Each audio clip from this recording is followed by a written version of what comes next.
আচ্ছা, একটা জিনিস বলবেন যে ব্রাহ্মণদের কোনো রিজার্ভেশন আছে নাকি? ব্রাহ্মণদের কোনো রিজার্ভেশন নেই। আর ব্রাহ্মণরা কখনো কিন্তু রিজার্ভেশনের জন্য চিল্লাচিল্লিও করে না যে আমাকে এই পার্সেন্টেজ দিয়ে দেন। গভর্নমেন্টকেও বলে না, কারোর কাছে কিছু বলে না।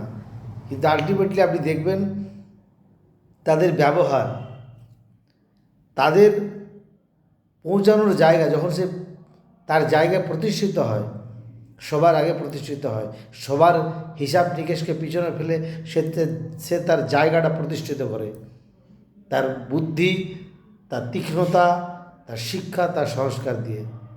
তাই রিজার্ভেশন বা কোটা সিস্টেমে না গিয়ে আসল মেরিট দিয়ে কিন্তু চান্স পাওয়াটাই ভালো। ব্রাহ্মণদের কোনো কোটা নয়, কিন্তু দেশের যে কোনো জায়গায় বড় পজিশনে কিন্তু তারাই থাকে।